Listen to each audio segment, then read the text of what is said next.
Welcome to the 1 Minute Apologist. We interview the world's leading apologists to provide credible answers to curious questions. Julie, it's great to have you on the 1 Minute Apologist. Thank you so much, Bobby. I'm so glad to be here. Well, you know, when it comes to this idea of abortion, it's huge in our culture today, as you know.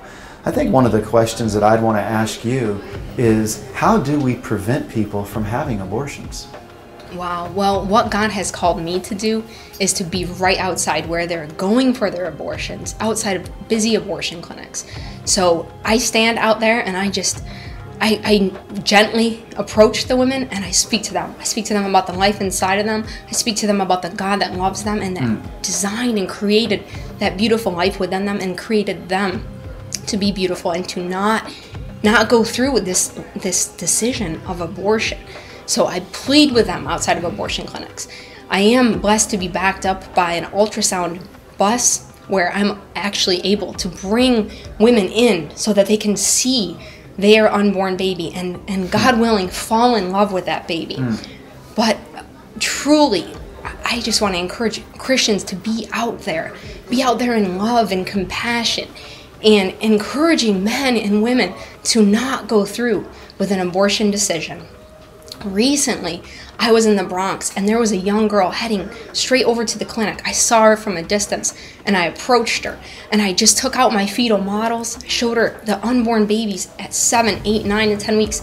I said, young lady, do you realize what's inside of you? And she said, no, what? And I showed her.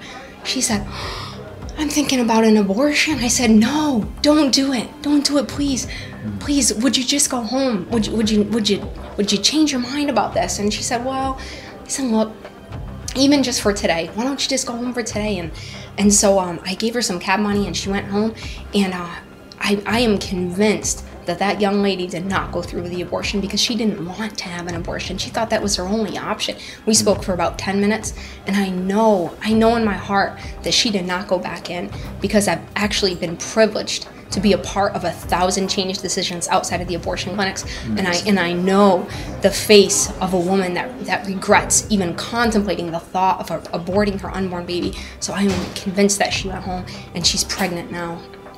Julia, I'm so proud of you. I mean, 1,000 women have walked away because God has used you to boldly go and lovingly go to help them to think about another choice, to be pro-life. Thank you. Thank you. Thank you so much.